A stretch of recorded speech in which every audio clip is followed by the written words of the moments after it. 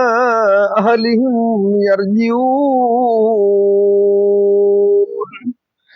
صدق اللہ العظیم۔ ترجمہ: پاکی ہے اسے جس نے سب جوڑے بنائے،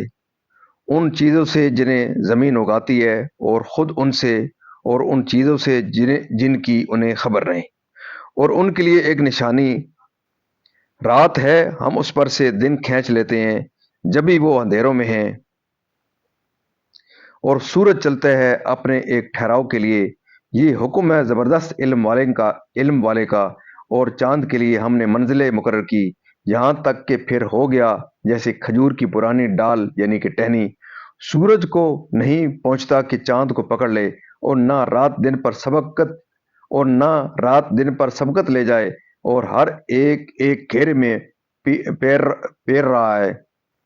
اور ان کے لیے ایک نشانی یہ ہے کہ ان کے بزرگوں کی پیٹھ میں ہم نے بھری کشتی میں سوار کیا، اور ان کے لیے ویسی ہی کشتیاں بنا دی جن پر سوار ہوتے ہیں، اور ہم چاہیں تو انہیں ڈبو دیں تو نہ کوئی ان کی فریاد کو پہنچنے والا اور نہ وہ بچائے جائیں، مگر ہماری طرف کی رحمت اور ایک وقت تک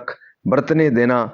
اور جب ان سے فرمایا جاتا ہے ڈرو تم اس سے جو تمہارے سامنے ہے اور جو تمہارے پیچھے آنے والا ہے، اس امید پر کہ تم پر مہر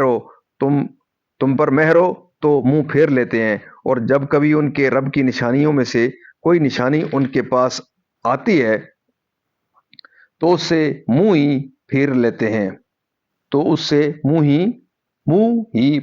ہیں، اور جب ان سے فرمایا جائے اللہ کے دیے میں سے کچھ اس کی راہ میں خرچ کرو، تو کافر مسلمانوں کے لیے کہتے ہیں کہ کیا ہم اسے کھلائیں جسے اللہ چاہتا تو کھلا دیتا۔ تم تو نہیں مگر کھلی گمراہی میں، اور کہتے ہیں کب آئے گا یہ وعدہ اگر سچے ہو۔ راہ نہیں دیکھتے مگر ایک چیخ کی کہ انہیں آ لے گی جب وہ دنیا کے جھگڑے میں پھنسے ہوں گے، تو نہ وصیت کر سکیں گے اور نہ اپنے گھر پلٹ کر جائیں۔ معزز ناظرین، یہاں تک اس کا ترجمہ اختتام پذیر ہوا۔ اب اس کی تسلسل سے تفسیر، یعنی اصناف و اقسام، غلے، پھل وغیرہ، اولاد، ذکور و اناث، برو بحر کی عجیب و غریب مخلوقات میں سے جس کی انسانوں کو خبر بھی نہیں، ہماری قدرت عظیمہ پر دلالت کرنے والی تو بالکل تاریک رہ جاتی ہے، جس طرح کالے بھونجکے حبشی کا سفید لباس اتار لیا جائے تو پھر وہ سیاہ رہ جاتا ہے۔ اس سے معلوم ہوا کہ آسمان و زمین کے درمیان کی فضا اصل میں تاریک ہے، آفتاب کی روشنی اس کے لیے ایک سفید لباس کی طرح ہے۔ جب آفتاب غروب ہو جاتا ہے تو یہ لباس اتر جاتا ہے اور فضا اپنی اصلی حالت میں تاریک رہ جاتی ہے، یعنی جہاں تک اس کی سیر کی نہایت مقرر فرمائی گئی ہے، اور وہ روز قیامت ہے، اس وقت تک وہ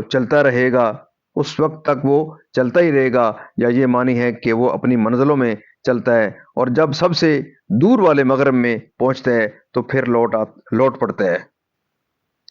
کیونکہ یہی اس کا مستقر ہے، اور یہ نشانی ہے اس کی قدرت کاملہ اور حکمت بالغہ پر دلالت کر دی ہے۔ چاند کی 28 منزلیں ہیں، ہر شب ایک منزل میں ہوتا ہے اور پوری منزل طے کر لیتا ہے، نہ کم چلے نہ زیادہ۔ طلوع کی تاریخ سے 28ویں تاریخ تک تمام منزلیں طے کر لیتا ہے، اور اگر مہینہ 30 کا ہو تو 2 شب، اور 29 کا ہو تو 1 شب چھپتا ہے،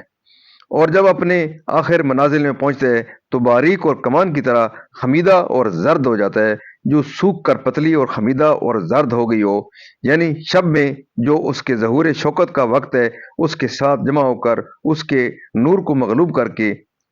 کیونکہ سورج اور چاند میں سے ہر ایک کے ظہور شوکت کے لیے ایک وقت مقرر ہے، سورج کے لیے دن اور چاند کے لیے رات، کہ دن کا وقت پورا ہونے سے پہلے آ جائے ایسا بھی نہیں، مگر بلکہ رات اور دن دونوں معین حساب کے ساتھ آتے جاتے ہیں، کوئی ان میں سے اپنے وقت سے قبل نہیں آتا، اور نیرین یعنی آفتاب و ماتاب میں سے کوئی دوسرے کے حدود شوکت میں داخل نہیں ہوتا، نہ آفتاب رات میں چمکے نہ ماتاب دن میں، جو سامان اسباب وغیرہ سے بھری ہوئی تھی۔ مراد اس سے کشتی نوح ہے، جس میں ان کے پہلے اجداد سوار کیے گئے تھے، اور یہ اور ان کی ضروریتیں ان کی پشت میں تھیں، باوجود کشتیوں کے جو ان کی زندگانی کے لیے مقرر فرمایا ہے، یعنی عذاب دنیا یعنی عذاب آخرت۔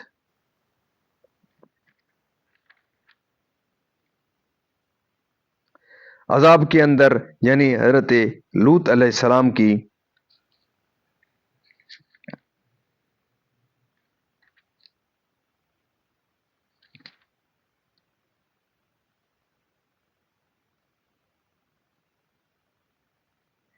ایک آیت پیچھے سے جو ان کی زندگانی کے لیے مقرر ہے، مقرر فرمایا ہے، یعنی عذاب دنیا یعنی عذاب آخرت، یعنی ان کا دستور اور طریقہ کار ہی یہ ہے کہ وہ ہر آیت اور معزت سے اعراض و روگردانی کیا کرتے ہیں۔ شان نزول: یہ آیت کفار قریش کے حق میں نازل ہوئی، جن سے مسلمانوں نے کہا تھا کہ تم اپنے مالوں کا وہ حصہ مسکینوں پر خرچ کرو جو تم نے بزعم خود اللہ تعالیٰ کے لیے نکالا ہے۔ اس پر انہوں نے کہا کہ کیا ہم ان کو کھلائیں جنہیں اللہ تعالیٰ کھلانا چاہتا تو کھلا دیتا۔ مطلب یہ تھا کہ خدا ہی کو مسکینوں کا محتاج رکھنا منظور ہے تو انہیں کھانے کو دینا اس کی مشیت کے خلاف ہوگا۔ یہ بات انہوں نے بخیلی اور کنجوسی سے بطور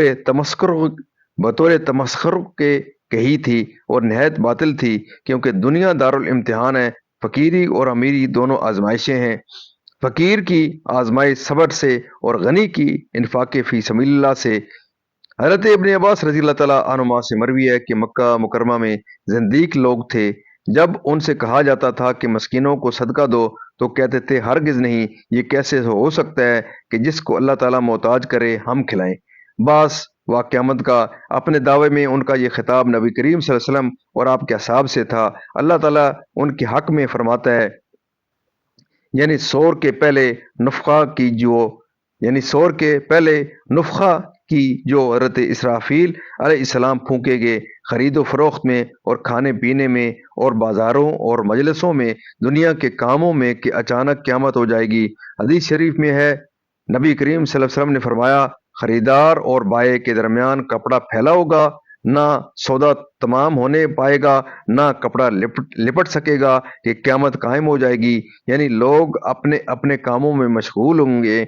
اور وہ کام ویسے ہی ناتمام رہ جائیں گے، نہ انہیں خود پورا کر سکیں گے، نہ کسی دوسرے سے پورا کرنے کو کہہ سکیں گے، اور جو گھر سے باہر ہوں گے وہ واپس نہ آ سکیں گے۔ چنانچہ ارشاد ہوتا ہے، وہی مر جائیں گے اور قیامت فرصت و مہلت نہ دے گی۔ معزز ناظرین، یہاں تک اللہ تعالیٰ کے فضل و کرم سے آج تک کی یہاں تلاوت، ترجمہ، تفسیر اور اس کا شان نزول اختتام پذیر ہوا۔ ہم اللہ تعالیٰ کے دربار کے اندر اس کلام مقدس کے صدقے حضور پاک صلی اللہ علیہ وسلم کی ذات و برکات کے صدقے اللہ تعالیٰ کے دربار کے اندر دعا کرتے ہیں کہ اللہ تعالیٰ ہمیں قرآن پاک پڑھنے، قرآن پاک کو سمجھ کر اس کے احکامات کے مطابق، حضور پاک صلی اللہ علیہ وسلم کی پاک سیرت کے مطابق اور صحابہ کرام کے نقش قدم کے اوپر اللہ تعالیٰ میں چلنے کی توفیق عطا فرمائے۔ اللہ تعالیٰ تمام پریشانیاں دور فرمائے، تمام بیماروں کو شفا کاملہ عطا فرمائے، تمام مرحومین کو جنت الفردوس میں اعلیٰ و بالا مقام عطا فرمائے، اور آپ تمام معزز ناظرین سے یہ استدعا رہتی ہے کہ ختم نبوت کے صدقے آپ ضرور اس پروگرام کو خود بھی پورا دیکھیں، اپنے بچوں کو تلقین کریں، اپنے عزیز و اقارب دوستوں کو ضرور یہ پروگرام صدقہ جاریہ سمجھتے ہوئے اس کو ضرور دیکھنے کی تلقین کریں، تبلیغ اس کی ترغیب دیں۔ اللہ تعالیٰ آپ کی زندگی میں قرآن پاک کے صدقے حضور صلی اللہ علیہ وسلم کی ذات و برکات کے صدقے خیر و برکت عطا فرمائے۔ اللہ تعالیٰ تمام پریشانیاں دور فرمائے، تمام بیمار کو شفا کاملہ عطا فرمائے، تمام مرحومین کو جنت الفردوس میں اعلیٰ و بالا مقام عطا فرمائے، اور دن قیامت مجھے اور آپ کو اللہ تعالیٰ کے دربار کے اندر حضور پاک صلی اللہ علیہ وسلم کی شفاعت نصیب ہو۔ آمین ثم آمین۔